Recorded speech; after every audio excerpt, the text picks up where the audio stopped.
उत्तर प्रदेश के बागपत जिले से दिल दहला देने वाली खबर सामने आ रही है। यहाँ पलाड़ा गांव की युवती सानिया की मौत को पहले टीबी से हुई मौत बताया गया था, लेकिन जब परिजनों की हरकतों पर शक हुआ और एसपी को शिकायत मिली तो इस मौत की सच्चाई बेहद खौफनाक निकली। दोबारा पोस्टमार्टम खुलासा हुआ कि सानिया की हत्या मुंह और गला दबाकर की गई। दरअसल 15 जुलाई को सानिया अपने प्रेमी सागर के साथ हिमाचल प्रदेश चली गई। इसकी जानकारी मिलते ही परिवार ने दोनों को ऊना जिले से पकड़ लिया और गांव लाकर बुरी तरह पीटा गया। बाद में 23 जुलाई को सानिया की हत्या कर दी गई और शव को कब्रिस्तान में गुपचुप दफना दिया गया। गांव में बताया गया कि उसकी मौत टीबी की बीमारी से हुई है। मामले की शिकायत सागर के परिजनों ने एसपी से की। इसके बाद दोघट पुलिस ने जांच शुरू की।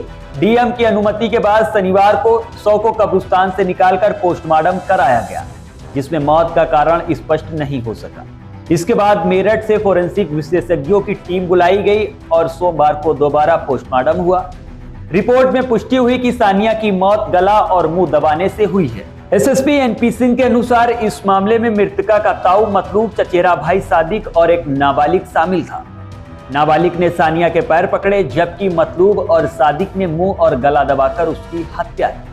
पूछताछ में आरोपियों ने बताया कि वो सानिया की प्रेम विवाह की जिद से नाराज थे। सानिया के माता पिता ने उसे बचाने की काफी कोशिश की, लेकिन उन्हें रोक दिया गया। पुलिस ने अब 3 आरोपियों को गिरफ्तार कर लिया है, जबकि साजिश में शामिल अन्य 4 रिश्तेदार अभी फरार हैं। हत्या की साजिश में मुजफ्फरनगर के सुन्ना गांव और आसरा गांव के कुछ रिश्तेदार भी शामिल बताए जा रहे हैं। हैरानी की बात यह है कि पोस्टमार्टम के बाद भी सानिया के परिजनों ने शव को लेने से इनकार कर दिया। पुलिस अब मामले की कड़ियों को जोड़ते हुए फरार आरोपियों की तलाश में लगातार दबिश दे रही है। तो देखिए, दिनांक 25 जुलाई 2025 को थाना दोघट पे ये सूचना मिली, एक आकस्मिक सूचना प्राप्त हुई कि ग्राम पलड़ी में रहने वाले 2 युवक युवती, जिनके बीच में आपस में प्रेम संबंध था, ये 2 विभिन्न समुदाय से आते थे, सागर और सानिया, और ये यहाँ से अलग जाके हिमाचल प्रदेश में साथ रहते थे, जहाँ सागर को कोई काम मिला हुआ था।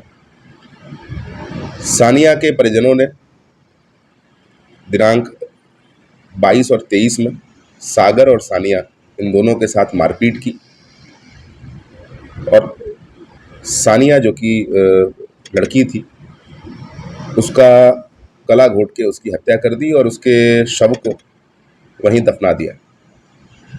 2 दिन बाद जब ये सूचना हमें प्राप्त हुई तो तत्काल इस सूचना पे कार्रवाई करते हुए जिलाधिकारी महोदया से अनुमति लेते हुए उत्खनन करके शव को निकाला गया।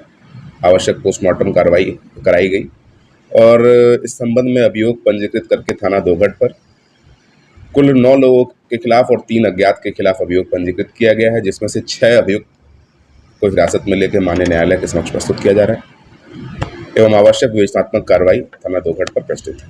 कौन के युवती के क्या ये युवती के परिजन थे। इसमें युवती का ताऊ था, एक चाचा था, कुछ और लोग थे जो हिमाचल से इनको लाने में इन्वॉल्व थे। उनको 120B वाली धारा में भेजा जा रहा है।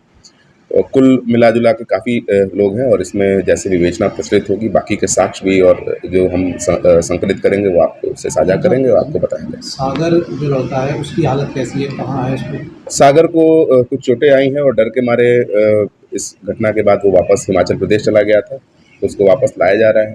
इस विवेचना में उसके स्टेटमेंट्स होंगे और उसको, क्योंकि वो उस पूरी घटना के बहुत सारे पार्ट्स का चश्मदीद है, उसके स्टेटमेंट लिए जाएंगे और आगे चल के, क्योंकि एक ये फिट केस है NSA का, इस मामले में हम NSA की भी कार्रवाई करेंगे।